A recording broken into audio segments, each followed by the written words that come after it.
Hi everyone, I'm Jordan Liker, and this is my graphic model for the continuous school improvement planning and data analysis process.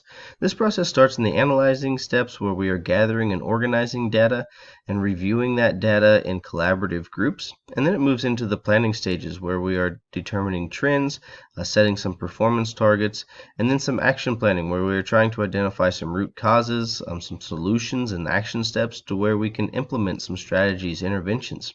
And once we do implement those, we want to make sure that we are ongoingly monitoring this, using some progress monitoring for these and generating some data, possibly through something like testing, to where we can analyze that and see its effectiveness. If it's working well, we can actually continue this process on and hopefully see some greater student improvement. But there are times when we may need to adjust those plans through collaborative groups and then actually come up with those new plans. Or there might be situations where we need to adjust, but we don't have the data that's necessary. So we actually may need to gather and organize some new data and start this process again. And so as continuous improvement is a never-ending process, this model is also a never-ending process. We can always strive to do better. And so this process, we can start at about any stage, but we can always continually try to improve.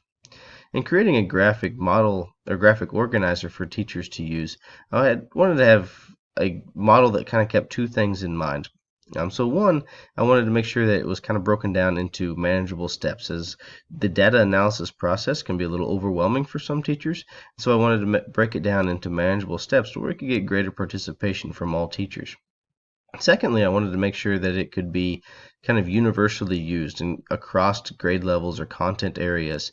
And so this is the form I came up with. I wanted to make sure I had an essential question that kind of guided teachers through their collaborative discussions and kind of kept them on track and know what our focus area was going to be. And then we could identify some performance indicators, as well as we could look at different content areas, the data that's being assessed, and as well the data, what matrix were used to generate this data, what we're actually looking at here. And then we could look at the grade levels and the disaggregated data groups. So we could look at entire grade levels, maybe classes or individual teachers. And then we could look at groups of maybe the whole school or a whole grade, or we could actually break that into different demographic groups as well.